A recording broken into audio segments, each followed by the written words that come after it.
फिर 0 का आइस 0 के वाटर में आएगा तो कितनी हीट एब्जॉर्ब करेगा 160 कैलोरी। तो यहाँ से H1 से हीट इन हुई, H2, H3 और H4 में क्या हो गई, आउट हो गई।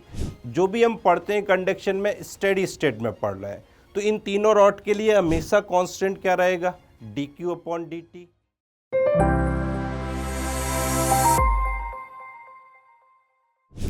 गुड मॉर्निंग स्टूडेंट, आज हम T20 में थर्मल फिजिक्स टॉपिक लेंगे। तो इस टॉपिक में हम 20 क्वेश्चन लेंगे। उन 20 क्वेश्चन से आपको पूरी थर्मल फिजिक्स का बेसिक आइडिया हो जाएगा। तो हम स्टार्ट करते हैं क्वेश्चन नंबर 1 से। तो देखिए स्टूडेंट, ये क्वेश्चन है जिसमें आपको मेल्टिंग पॉइंट गिवन है और बॉइलिंग पॉइंट गिवन है एक्स स्केल का, और वाई स्केल का गिवन है, और वाई स्केल की रीडिंग गिवन है। तो उसमें एक्स स्केल की रीडिंग फाइंड करना है। तो एक जनरल फार्मूला होता है एक स्केल की रीडिंग को दूसरे स्केल की रीडिंग में चेंज करने का। वो फार्मूला होता है reading minus lower fix point upon upper fix point minus lower fix point equal to constant. उसी फॉर्मूले को हम इस तरह से भी लिख सकते हैं, लोअर फिक्स पॉइंट यानी मेल्टिंग पॉइंट टेम्परेचर, अपर फिक्स पॉइंट यानी बॉइलिंग पॉइंट टेम्परेचर। तो एक्स स्केल की रीडिंग फाइंड करनी है और वाई स्केल की रीडिंग आपको गिवन है। तो देखिए वाई की रीडिंग गिवन है आपको 50, तो एक्स की रीडिंग फाइंड करनी है। तो इस फॉर्मूले से आप फाइंड कर सकते हैं। तो ये जनरल फॉर्मूला है जिससे आप एक स्केल की रीडिंग को दूसरे स्केल की रीडिंग में कन्वर्ट कर सकते हैं। अगर आपको स्केल के नेम गिवन है डिग्री, फ़ारेनहाइट, केल्विन, तो उसके लिए तो आपने डायरेक्ट फार्मूला पढ़ा होगा C/5 F-32/9 K-273/5। अगर कोई नया स्केल क्वेश्चन में आता है तो आपको उसके लोअर फिक्स पॉइंट गिवन है और अपर फिक्स पॉइंट गिवन होंगे, that is means lower melting point temperature and boiling point temperature. Clear? अब देखिए नेक्स्ट क्वेश्चन। नेक्स्ट क्वेश्चन मैं आपको पेंडुलम से रिलेटेड क्वेश्चन है। टाइम पीरियड फाइंड करना है परसेंटेज में। तो आपने पढ़ा होगा टाइम पीरियड का फॉर्मूला होता है delta T/T equal to 1/2 alpha delta T. तो क्वेश्चन में आपको अल्फा गिवन है और डेल्टा टी भी गिवन है कितना, 10 डिग्री सेंटीग्रेड। तो डायरेक्ट फॉर्मूले से कैलकुलेट कर सकते हैं हम इसको। तो देखिए कोई भी चीज़ परसेंटेज में फाइंड करनी है तो हमको क्या फाइंड करना पड़ता है, उसका change upon initial into 100 and percentage का साइन। तो डेल्टा T/T में किससे मल्टीप्लाई कर दें, 100 से, तो वो चीज़ किस में कन्वर्ट हो जाएगी, आपकी परसेंटेज में। तो ये आ गया आपका परसेंटेज का। नेक्स्ट क्वेश्चन कैलोरीमेट्री से है। इस क्वेश्चन में आइस और वाटर को मिक्स किया गया है। तो जब भी इस तरह के क्वेश्चन में उसमें क्या फाइंड करना है आपको, सबसे पहले जब भी आइस और वाटर को मिक्स किया जाता है तो सबसे पहले क्वेश्चन में हम ये चेक करते हैं पूरी आइस मेल्ट होगी या नहीं। इसके लिए हम क्या कंसेप्ट यूज़ करते हैं, आइस को भी 0 के वाटर में लाते हैं और वाटर को भी आप 0 के वाटर में लाएंगे। तो माइनस का आइस पहले किस में आएगा, 0 के आइस में, फिर 0 के वाटर में। तो -20 का आइस पहले 0 के आइस में आया तो हीट एब्जॉर्ब करेगा कितना, 20 कैलोरी। फिर 0 का आइस 0 के वाटर में आएगा तो कितनी हीट एब्जॉर्ब करेगा, 160 कैलोरी। तो पूरी आइस मेल्ट हो इसके लिए आपको हीट की रिक्वायरमेंट है यहाँ पर कितनी, 180 कैलोरी हीट। तो इसको ये हीट कौन देगा, इसको ये हीट देगा वाटर। तो हम देखेंगे वाटर के पास इतनी हीट है या नहीं। वो कैसे फाइंड होगा, वाटर को भी आप कहाँ लाएंगे, 0 के वाटर में। तो वाटर हीट रिलीज करेगा कितनी, 100 कैलोरी। तो देखिए आइस ने हीट गेन करी कितनी, 180 कैलोरी, पर वाटर कितनी रिलीज कर रहा है, ओनली 100 कैलोरी। तो पूरी आइस मेल्ट नहीं होगी। जब भी हीट एब्जॉर्ब ज़्यादा होगी तो उस कंडीशन में पूरी आइस मेल्ट नहीं होगी। अगर इसी क्वेश्चन में टेम्परेचर ऑफ मिक्सचर पूछा जाए तो आंसर होगा 0। बट क्वेश्चन में फाइंड करना कितनी आइस मेल्ट होगी। तो आइस जो मेल्ट हो रही है वो किस हीट से हो रही है, 100 कैलोरी। तो यहाँ बेसिक पॉइंट क्या समझना आप, कभी भी माइनस की आइस मेल्ट नहीं होती। आइस मेल्ट जो भी होगी किसकी होगी, जीरो की। तो -20 के आइस को जीरो के आइस में आने के लिए कितनी हीट की रिक्वायरमेंट है, 20। तो ये हीट किससे लेगा, वाटर से। तो वाटर 100 में से 20 तो कहाँ से कहाँ तक दे देगा, -20 के आइस को जीरो आइस। तो वाटर के पास कितनी हीट बचेगी रिमेनिंग, 80 कैलोरी। तो 80 कैलोरी हीट से कितनी आइस मेल्ट हो रही है, 1 ग्राम। तो टोटल वाटर बन जाएगा 6 ग्राम और रिमेनिंग आइस रहेगी 1 ग्राम। क्लियर है। तो मिक्सचर में क्या रहेगा, 6 ग्राम वाटर जो कि 0 डिग्री का है और 1 ग्राम आइस जो भी किस टेम्परेचर की है, 0 की। तो टेम्परेचर ऑफ मिक्सचर भी 0 ही रहेगा। तो नेक्स्ट क्वेश्चन देखते हैं हम।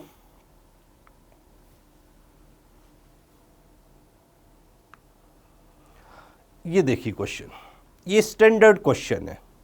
इसमें 100 का वाटर किस में कन्वर्ट हो रहा है, 100 के स्टीम में। और आपसे चेंज इन इंटरनल एनर्जी पूछी है।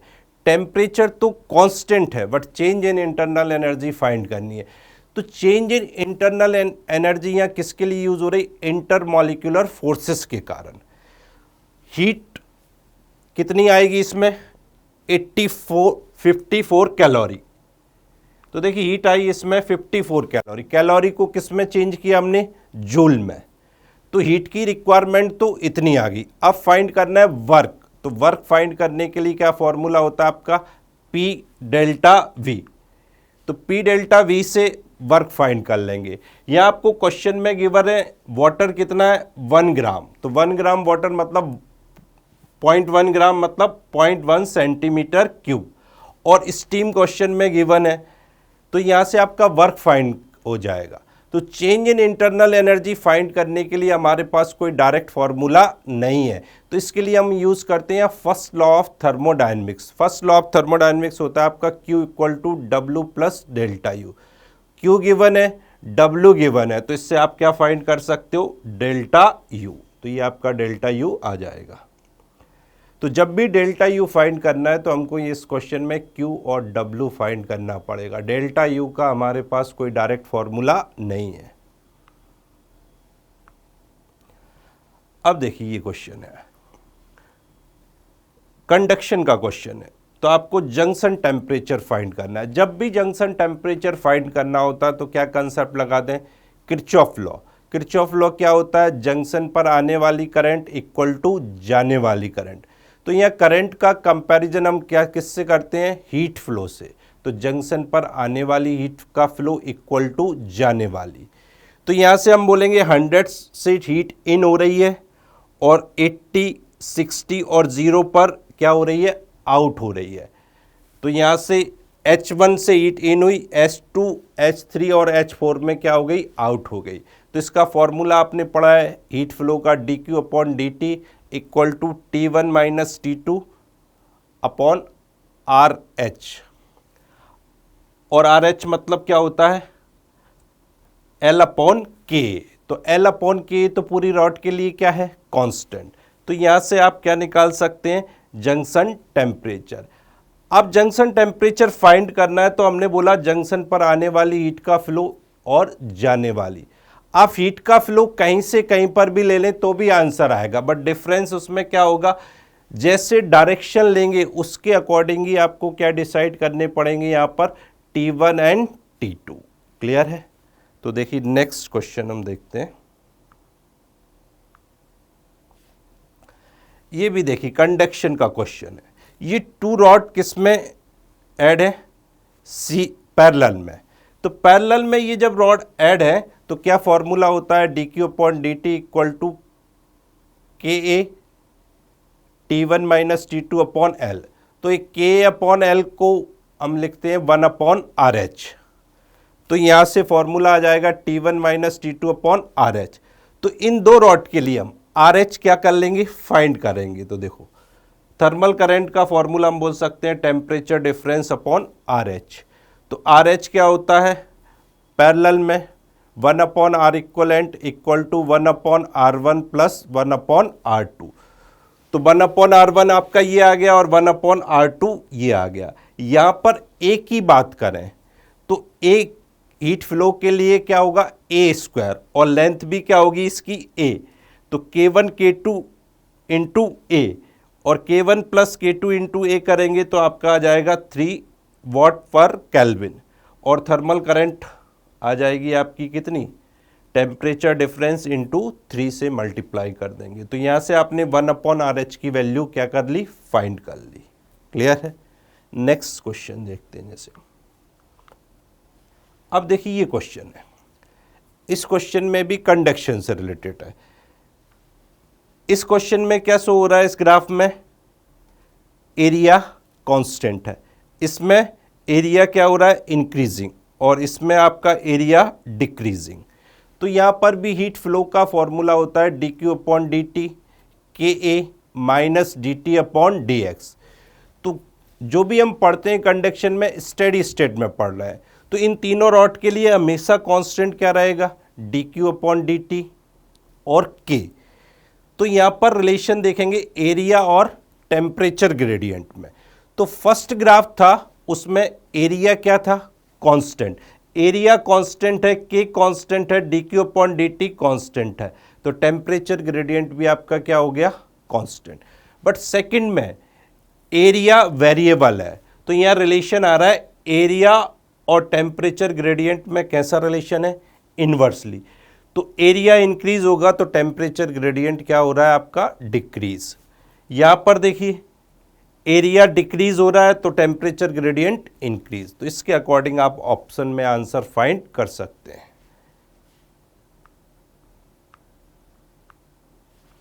अब देखिए ये भी रेडिएशन का क्वेश्चन है, तो आपको यहां पर स्टीफन कांस्टेंट दिया है और आपको E की वैल्यू दी है, और आपको यहां पर टेम्परेचर फाइंड करना है। तो आपके लिए उसको फॉर्मूला मालूम होता है, E equal to sigma T⁴। E given है और सिग्मा गिवन है, तो आप लिख सकते हो E/सिग्मा इक्वल टू T⁴। तो यहाँ से जो फाइंड करना है उसकी पावर को एलिमिनेट करने के लिए क्या करते हैं, बोथ साइड 1/4 से क्या कर दो आप, डिवाइड कर दो, तो ये इक्वेशन आ जाएगी। यहाँ पर वॉट पर सेंटीमीटर स्क्वायर है, तो इसको किस में चेंज किया हमने, मीटर स्क्वायर में। तो इसको सॉल्व करेंगे तो ये आ गया 10⁻12, तो आंसर आ जाएगा आपका कितना, 1000 केल्विन। नेक्स्ट क्वेश्चन देखते हैं। ये देखिए ये भी आपका रेडिएशन का क्वेश्चन है।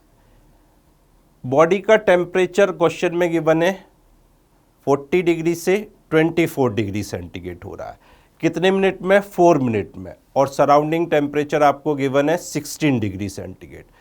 क्वेश्चन में पूछा नेक्स्ट 4 मिनट में टेम्परेचर कितना होगा। नेक्स्ट का यहाँ पर मतलब होता है टेम्परेचर 24 से अब कितना होगा। तो इसके लिए जनरल फॉर्मूला होता है आपके पास T1 minus T2/T equal to K। T average का मतलब यहाँ पर है T1 plus T2/2 minus T0 या TS लिख दिया। तो दो बार इस इक्वेशन का यूज़ करेंगे हम, तो यहाँ से किसकी वैल्यू फाइंड हो जाएगी, K की। K की वैल्यू आ गई कितनी, 1/4।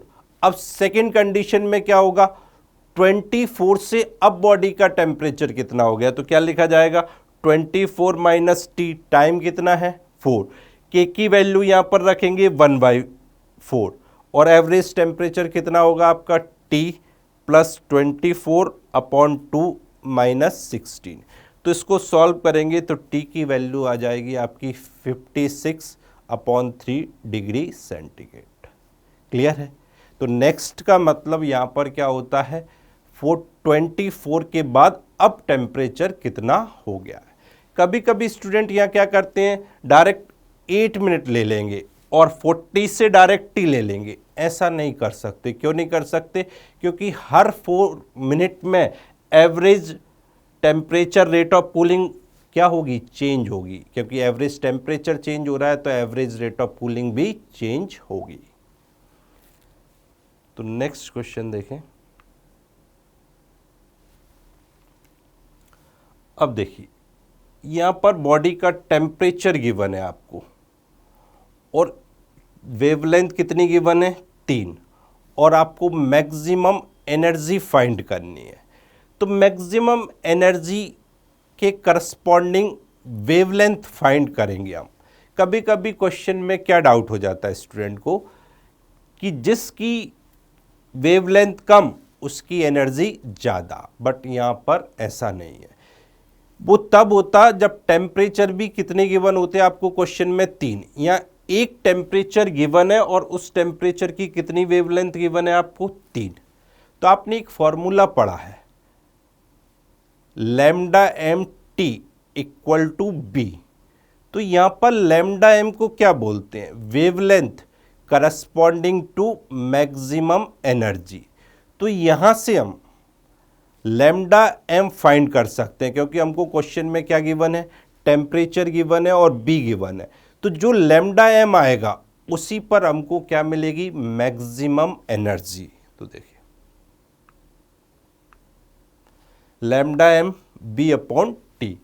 तो आपको बी की वैल्यू क्वेश्चन में गिवन है, टेम्परेचर गिवन है, तो यहां से आपका लैम्डा एम आ गया 500 नैनोमीटर। तो इस 500 नैनोमीटर पर जो एनर्जी होगी उसी एनर्जी को हम बोलते हैं कौन सी एनर्जी? Maximum energy.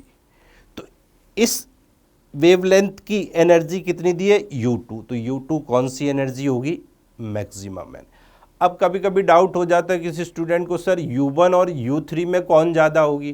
तो ये हम नहीं बता सकते। हम केवल कौन सी एनर्जी बता सकते हैं? लैम्डा एम पर, और लैम्डा एम पर हमें कौन सी एनर्जी मिलती है? Maximum energy. तो यहाँ पर मैक्सिमम एनर्जी आपकी कितनी आ गई? U2। क्लियर है?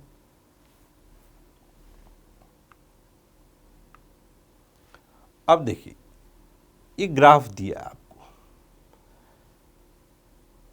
और आपको गैस का नेम दिया है। ग्राफ दिया और गैस का नेम दिया है, तो आपको उसको कौन सा स्लोप किसका ज़्यादा होगा देखना है। तो आप कैसे देख सकते हैं? आपको गैस का नेम गिवन है, तो गैस का नेम गिवन है तो आप क्या फाइंड कर सकते हैं? गैस का मॉलिक्यूलर वेट। जैसे आपने पढ़ी है आइडियल गैस इक्वेशन क्या होती है? PV equal to M upon MWRT लिख सकते हैं। वाई एक्सिस पर क्या है? PV, और एक्स एक्सिस पर यहाँ क्या है आपका? टेम्परेचर। तो देखो इसको हम लिख सकते हैं, किसका ग्राफ हो गया ये? y इक्वल टू mx का। तो इसका ग्राफ का स्लोप क्या हो गया? मॉलिक्यूलर वेट के इन्वर्सली। तो जिसका मॉलिक्यूलर वेट ज़्यादा होगा उसका स्लोप कम होगा। तो सबसे कम मॉलिक्यूलर वेट किसका होगा? हाइड्रोजन का। तो हाइड्रोजन का स्लोप सबसे ज़्यादा होगा। फिर आएगा किसका? हीलियम का, फिर आएगा ऑक्सीजन का। क्लियर है?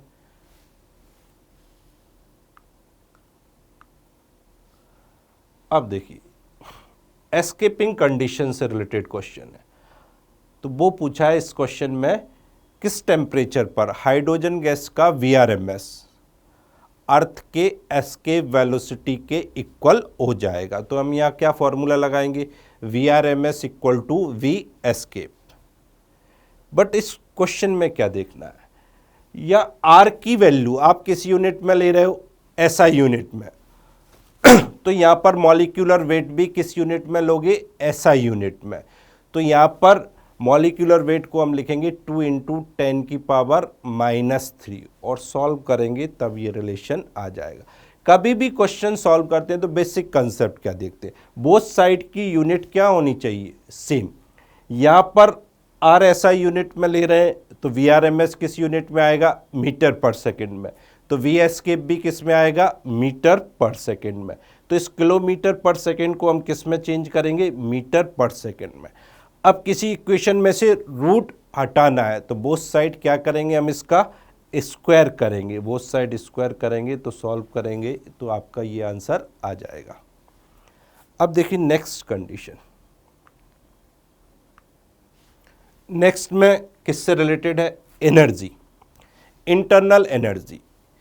तो एक ऑक्सीजन गैस दी है और एक आपको ऑर्गन गैस दी है। इंटरनल एनर्जी कौन सी क्वांटिटी होती है? स्केलर। तो दोनों एनर्जी को आप अलग अलग निकाल कर ऐड कर सकते हैं। तो देखो डायरेक्ट फॉर्मूला आपने इसके लिए पढ़ा है F/2 mu R T, mu को हम एन भी लिखते हैं और F/2 को क्या भी लिख देते हैं CV, तो NCV/T। एन क्वेश्चन में दिया है 4 ऑक्सीजन गैस के लिए और CV की वैल्यू होती है इसकी कितनी 5/2 RT।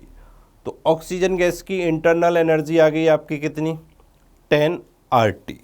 अब किसकी फाइंड करना है आपको आर्गन गैस के लिए, तो आर्गन के लिए क्या हो गया मोल दिए 3, CV की वैल्यू कितनी है 3/2 RT। तो दोनों को एनर्जी को क्या कर दें हम ऐड कर दें, तो टोटल एनर्जी आ जाएगी आपकी कितनी 14.5 RT।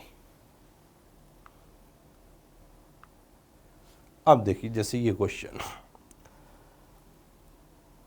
ABCD 4 पॉइंट दिए और इनको मैच करना है। तो देखो पहला कंडीशन प्रेशर और वॉल्यूम में इन्वर्सली रिलेशन की बात करें तो आइडियल गैस इक्वेशन से हम जानते हैं प्रेशर और वॉल्यूम में इन्वर्सली रिलेशन कब आएगा, जब टेम्परेचर क्या होगा आपका कांस्टेंट, और टेम्परेचर कांस्टेंट होगा तो वो किस प्रोसेस को डिफाइन करेगा आइसोथर्मल।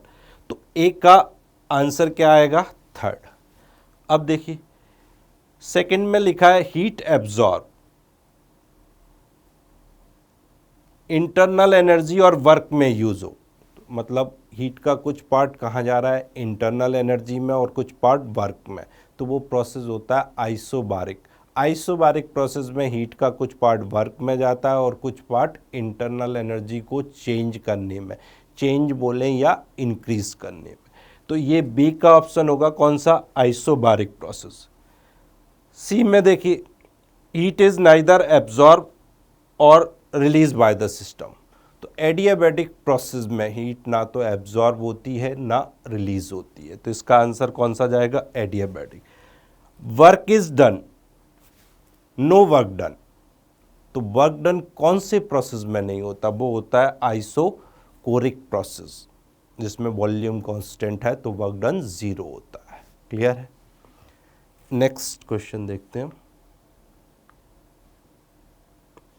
तो इसका सॉल्यूशन ये दिया है,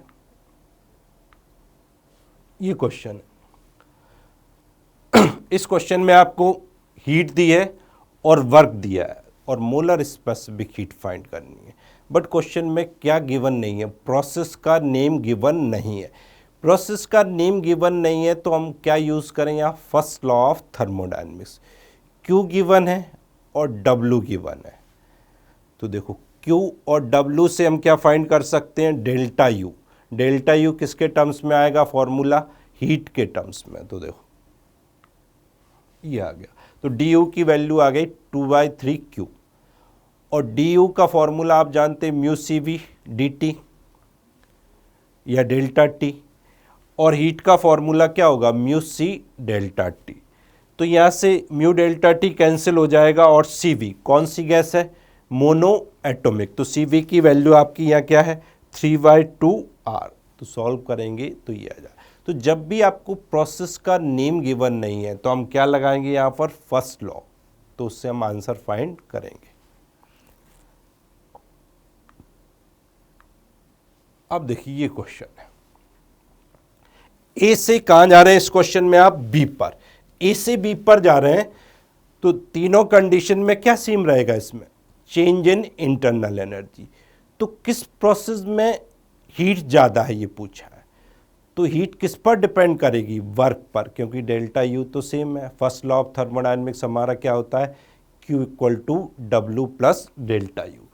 तो देखो यहाँ से इस प्रोसेस में वर्क तो क्या होगा 2 प्रोसेस के लिए वॉल्यूम कांस्टेंट है तो वर्क डन 0। अब इसमें एक पॉइंट समझना, देखो पॉइंट समझने के लिए हम क्या करेंगे,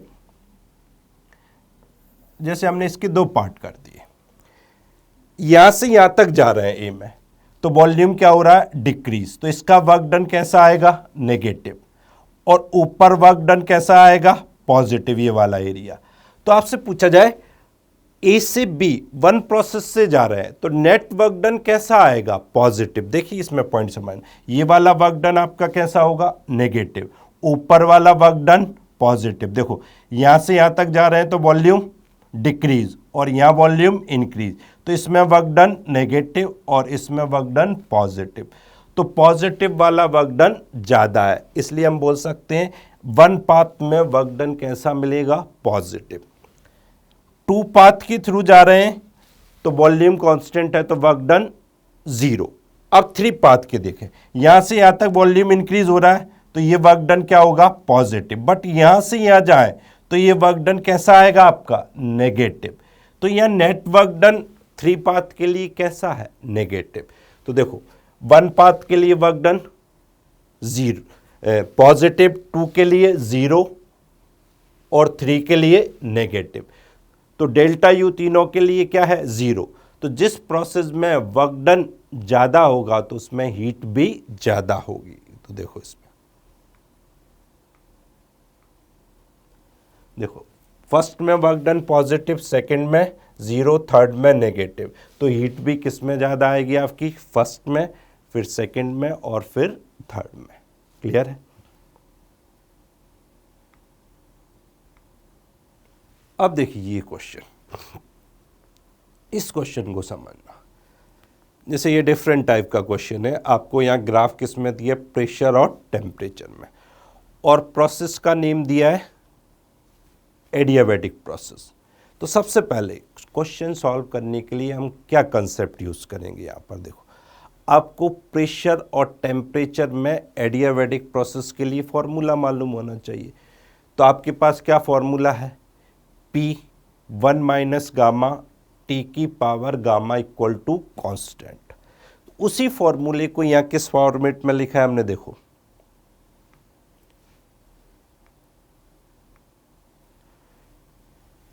इसको 1 माइनस गामा को नीचे ले आए तो क्या बन गया, ये गामा माइनस 1। अब इसी इक्वेशन को आपने 2 इक्वेशन के फॉर्मेट में लिख लिया, तो यहाँ से T2 अपॉन T1 की power gamma equal to P2 upon P1 की पावर गामा माइनस 1। तो यहाँ से देखिए T2 की वैल्यू कितनी है, यहाँ पर देखो 200, तो इसके करस्पॉन्डिंग P2 कितना है, 60, T1 की वैल्यू 100, तो इसके करस्पॉन्डिंग प्रेशर कितना है, 1। तो ये आ गया 2 की पावर गामा, ये आ गया 2 की पावर 4 गामा माइनस 1। तो यहाँ से पावर का कंपैरिजन आप किससे करोगे, पावर से, तो यहाँ आ गया gamma equal to 4 gamma minus 1। तो यहाँ से गामा को सॉल्व किया तो कितना आया, 4/3। तो 4/3 मतलब ये कौन सी गैस हो गई, try atomic non linear gas, आपने पढ़ा हो। अगर ये भी याद नहीं तो आपको फॉर्मूला याद होना चाहिए, F इक्वल टू, क्या फॉर्मूला होता है, 2/गामा माइनस 1। तो यहाँ पर F की वैल्यू हम फाइंड कर सकते हैं, देखो F इक्वल टू, तो F कितना आ गया, 6 आ गया। तो कभी भी इस तरह का क्वेश्चन हो तो थोड़ा सा डिफरेंट क्वेश्चन है, बट कंसेप्ट इसका बहुत अच्छा है। नेक्स्ट क्वेश्चन देखें हम,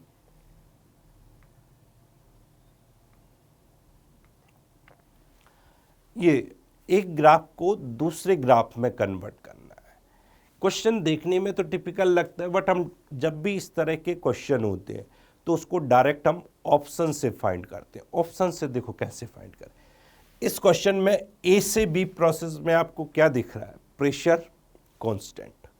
तो इन चार ऑप्शन में देखो ए से बी प्रोसेस में प्रेशर कांस्टेंट किस प्रोसेस में है, तो देखो 1 में ए से बी में क्या कांस्टेंट है, प्रेशर, ठीक। टेम्परेचर क्या हो रहा है, इंक्रीज, क्योंकि यहां पर देखो वॉल्यूम इंक्रीज तो टेम्परेचर भी इंक्रीज। अब ए से बी में यहां पर प्रेशर कांस्टेंट नहीं है, किसी भी ग्राफ में प्रेशर कांस्टेंट नहीं है, तो आपको ऑप्शन तो यहीं से मालूम चल गया, ए से बी में प्रेशर कांस्टेंट फर्स्ट ग्राफ में। सी, बी से सी में हम क्या मान सकते हैं, यहां पर टेम्परेचर कांस्टेंट, तो देखो बी से सी में इसमें टेम्परेचर कांस्टेंट भी दिख रहा है। सी से डी क्या कांस्टेंट है क्वेश्चन में, वॉल्यूम, वॉल्यूम कांस्टेंट है, तो आपने पढ़ा होगा वॉल्यूम कांस्टेंट है तो पी एंड टी में कैसा रिलेशन, डायरेक्टली। तो बी से सी का ग्राफ कहाँ से आता हुआ दिखना चाहिए आपको? ओरिजिन से। सी से डी का ग्राफ, सॉरी, सी से डी में ग्राफ कहाँ से आता हुआ दिखना चाहिए? ओरिजिन से। तो ये दिख रहा है। डी से ये क्या कांस्टेंट है? टेम्परेचर, तो ये आ जाएगा। वैसे तो आपको डायरेक्ट इसी पॉइंट से पता चल रहा है, ए से बी प्रेशर कांस्टेंट केवल कौन से ऑप्शन में? 1 ऑप्शन में। तो जब भी ग्राफ कन्वर्जन के क्वेश्चन हो तो हम क्या देखें? ऑप्शन से चेक करके ही आंसर फाइंड करेंगे। नेक्स्ट कंडीशन देखें। नेक्स्ट क्वेश्चन देखते हैं बेटा। नेक्स्ट क्वेश्चन की बात करें तो ये क्वेश्चन आपका फ्री एक्सपेंशन का। फ्री एक्सपेंशन क्या होता है? थर्मली गैस को कैसे जाए? गैस वैक्यूम में जाए और हीट का एक्सचेंज ना करे। तो देखो इसमें लिखा है कंटेनर थर्मली इंसुलेटेड है। गैस पहले इस पार्ट में और वैक्यूम में जा रही है, वैक्यूम में जाए और साथ साथ हीट का एक्सचेंज ना हो, तो इसको हम बोलते हैं फ्री एक्सपेंशन। तो फ्री एक्सपेंशन में हम बोलते हैं Q0 है और गैस वैक्यूम में जा रही है तो उसके लिए W भी 0 होगा। Q0 W0 तो डेल्टा U भी 0। डेल्टा U 0 मतलब change in temperature 0। Change in temperature 0 मतलब टेम्परेचर कांस्टेंट। तो इसका मतलब ये हुआ जब भी गैस का फ्री एक्सपेंशन होगा मतलब गैस वैक्यूम में जाए और उस इंस्टेंट पर हीट का क्या ना करे? एक्सचेंज ना करे, तो टेम्परेचर क्या रहेगा? कांस्टेंट। तो हमने देखा टेम्परेचर कांस्टेंट हो गया और वॉल्यूम क्या हो रहा है? डबल हो गया। और वॉल्यूम डबल हो गया तो प्रेशर कितना हो जाएगा हमारा? हाफ। तो देखिए इसकी condition, free expansion, temperature remain constant, तो P1 V1 इक्वल टू हम क्या लिख सकते हैं यहाँ पर? P2 V2। वॉल्यूम डबल हो गया तो हमारा pressure half. Temperature constant and pressure half. Next question देखते हैं बच्चों। अब देखिए इस क्वेश्चन में आपको मोल गिवन है हाइड्रोजन के और हीलियम के। क्वेश्चन में आपको फाइंड करना है CP mix, CV mix, gamma mix और F मिक्स। तो इसके डायरेक्ट फॉर्मूले होते हैं, बट आपको गैस का नेम गिवन है। जैसे नेम गिवन है हाइड्रोजन, हाइड्रोजन के कितने मोल है? 4 मोल। तो हाइड्रोजन के लिए आपको CP और CV की वैल्यू मालूम होना चाहिए। जैसे आपको वैसे तो डायरेक्ट ही याद होना चाहिए, जैसे हम बोलते हैं CV का फॉर्मूला क्या होता है? FR/2। तो हाइड्रोजन गैस के लिए F कितना है? 5। तो CV कितना हो गया? 5R/2। तो CP कितना हो जाएगा? 7R/2, क्योंकि CP का फॉर्मूला हम बोलते हैं F+2 × R/2। सेकेंड गैस है आपकी हीलियम। हीलियम मतलब कौन सी गैस है? Mono atomic. F की वैल्यू 3, तो CV की वैल्यू 3R/2 और CP की वैल्यू 5R/2। तो CV मिक्स का क्या फॉर्मूला होता है? ये देखिए CV mix μ1 CV1 plus μ2 CV2 upon μ1 plus μ2। CV1 कितना होगा? 5R/2 और CV2 होगा 3R/2। तो सॉल्व करेंगे तो आ जाएगा 13R/6। CP मिक्स का फॉर्मूला होता है μ1 CP1 plus μ2 CP2 upon μ1 plus μ2। तो इसको सॉल्व करेंगे तो ये आ जाएगा 19R/6। इसको ऐसे भी सॉल्व कर सकते हैं CP mix equal to CV mix plus R, but direct इसी फॉर्मूले से क्यों कर रहे हैं हम? क्योंकि क्वेश्चन में या तो आपको CB पूछा जाएगा, CB का मिक्स, या CP का मिक्स। CB मिक्स पूछा जाएगा तो डायरेक्ट इस फॉर्मूले का यूज़ करेंगे और CP मिक्स पूछा जाएगा तो डायरेक्ट इस फॉर्मूले का। अब गामा मिक्स की बात करें तो गामा मिक्स क्या होगा? CP mix upon CV mix. तो यहाँ से μ1 प्लस μ2 क्या हो जाएगा? कैंसिल, तो ये फॉर्मूला आ जाएगा। तो इसको सॉल्व करेंगे तो ये 19/13, या डायरेक्ट CP मिक्स और CV मिक्स का रेशियो लेंगे तब भी ये आ जाएगा। अब बात करें F मिक्स, तो F मिक्स के लिए क्या फॉर्मूला यूज़ करते हैं हम? μ1 F1 plus μ2 F2 upon μ1 plus μ2। तो सॉल्व करेंगे तो ये आ जाएगा 13/3। तो बच्चों आपके यहाँ पर 20 क्वेश्चन हमने सॉल्व किए, तो आपको इन 20 क्वेश्चन को करने से बेसिक आइडिया मिल जाएगा। तो थैंक यू। आगे आपको T20 में और भी टॉपिक्स की जानकारी मिलती रहेगी। थैंक यू बच्चों एंड बेस्ट ऑफ लक।